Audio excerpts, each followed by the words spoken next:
পাঙ্গা নিতে আসবেন না।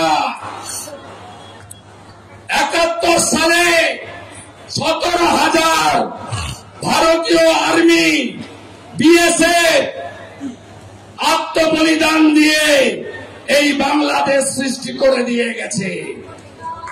ভুলে যাবেন না।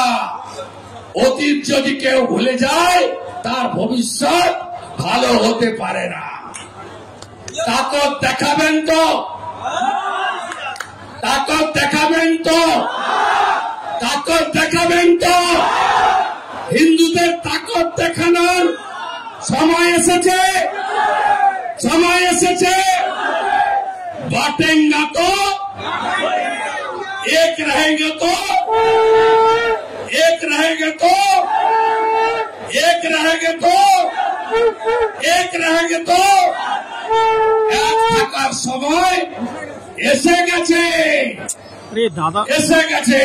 ভারতবর্ষের পতাকা যারা পদদলিত করেছে,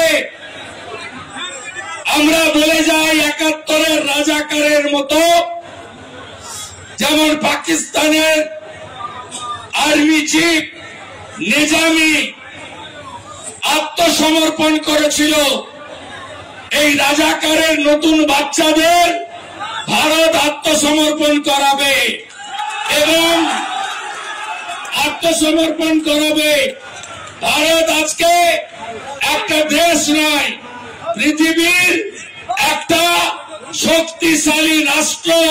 নরেন্দ্র দামোদর দাস মোদীর নেতৃত্বে রাশিয়া ইউক্রেনের যুদ্ধ বন্ধ করে 30,000 ভারতীয় ছাত্র ছাত্রীকে মোদীজি বায়ুসেনার প্লেনে একদিনের মধ্যে ফেরত আনতে পারেন।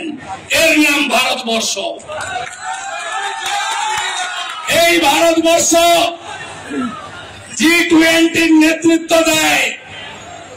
এই ভারতবর্ষ 12তম নয়, আজকের বিশ্বের 4র্থ শক্তিশালী অর্থনৈতিক দেশ। এই ভারতবর্ষ, এই হিন্দু সমাজ আমেরিকার প্রেসিডেন্ট নির্বাচনে ট্রাম্পকে জিতাতে পারে। তাই আমরা ভারতে নয়, আজকে বিশ্বের শক্তিশালী রাষ্ট্র।